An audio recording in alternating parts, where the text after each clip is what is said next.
So Apple just dropped a Ferrari in the tablet world, the 2024 M4 iPad Pro 11-inch. But is it just a sleek hood and fancy rims, or is this a true performance machine? Let's take it on a test drive. Here I have the 11-inch 256GB iPad Pro. It is the cheapest iPad Pro you can buy. Is it worth it though? Or is it just overpowered for its own good? First impressions matter, and let me tell you, the M4 iPad Pro makes a statement. Just by pulling it out of the box, you can automatically feel the difference. It is ridiculously thin and light. Think about how thin your phone is. Now imagine a tablet that's even thinner. No more aching arms after long editing sessions, and you can forget about bulky bags. This thing slips into any backpack or bag with ease. But just like Mama said, beauty isn't just about what's on the outside. So Apple ditched the LED screen from last year for a stunning new tandem OLED display. Instead of one OLED panel, there's actually two of them. It is like looking through a window into another world with deeper blacks and richer colors than ever before. Imagine holding a black piece of paper in the sunlight. That's kind of what the blacks look like on this display. On the other end of the spectrum, colors come alive. It's crazy bright, coming in at 1600 nits of peak brightness, and the pixels don't have to work hard since there's two layers, which means the screen's lifespan increases. Now, that's pretty helpful. Thanks to the OLED technology, the iPad Pro can produce a wider color gamut, so greens are verdant, blues are oceanic, and the reds are just popping off of the screen. It is truly a feast for your eyes, especially for all you photographers and videographers who need color accuracy. But it's just not about static images. The display shines with HDR content.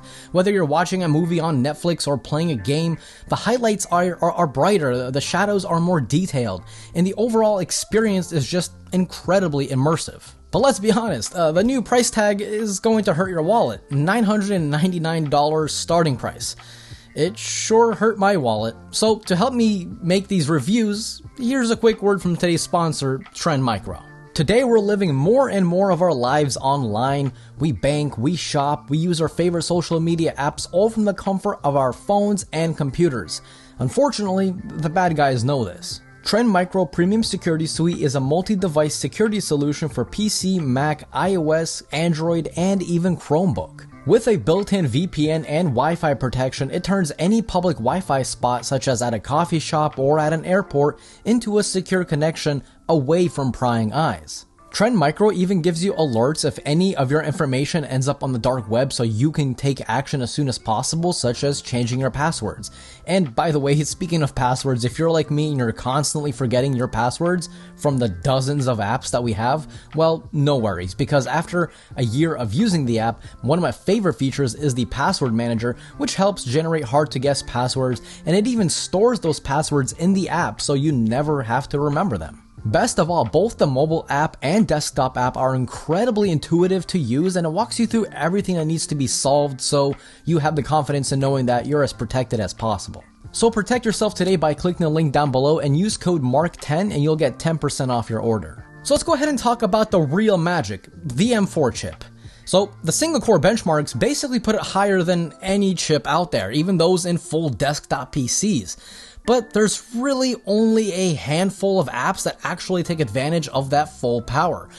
It's just, that's why I kind of hope and pray that WWDC will bring new features to this iPad. As of right now, I just don't know, who would buy this aside from people that edit video, edit photos, or maybe work with large language models. Sure, this iPad has Stage Manager, which kind of mimics the macOS feel, but I just don't know what to do on this iPad to make me fully appreciate it, which is ironic because what Apple did with this iPad kind of deserves appreciation. Putting the most powerful chip in a not so powerful OS just kind of hurts my heart.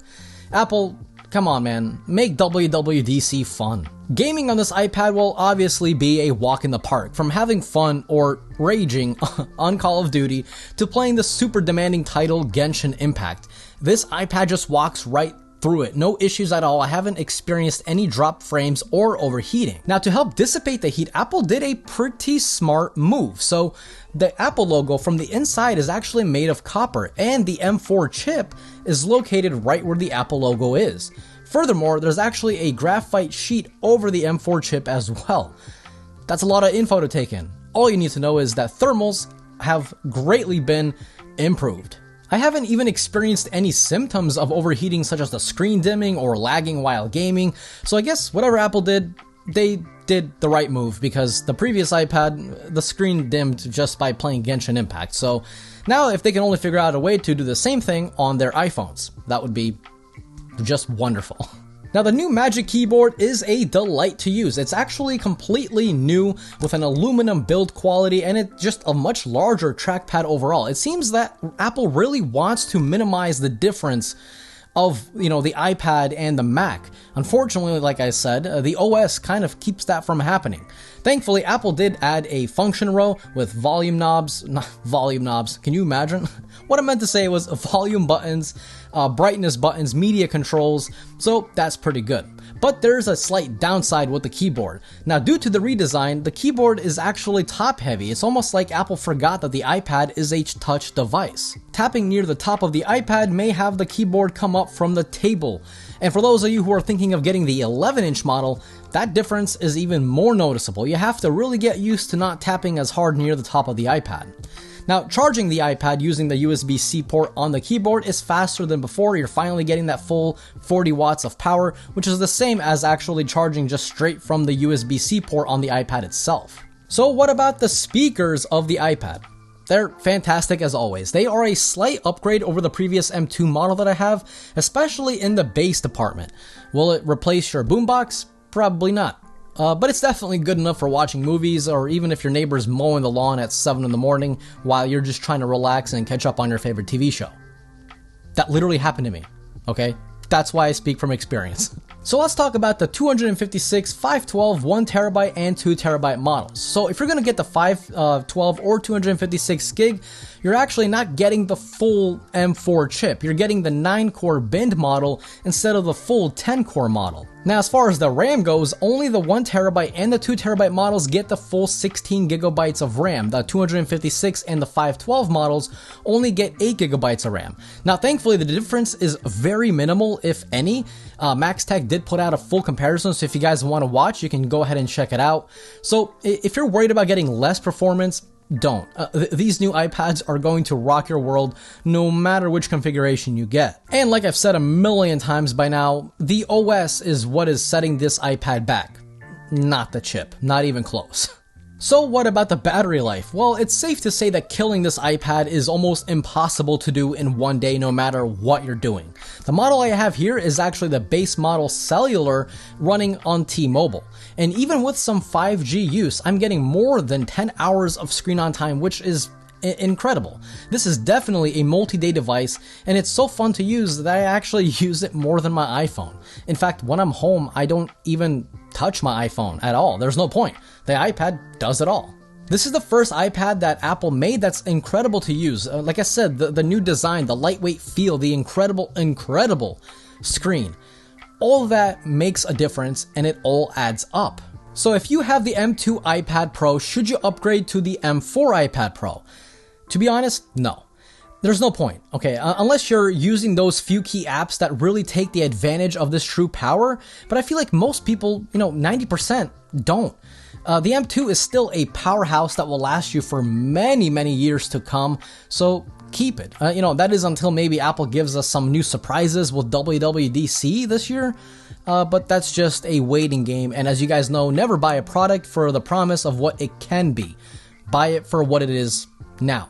And for now, this is just a fun device, and again, if you use those key apps, this thing is going to be a rocket ship.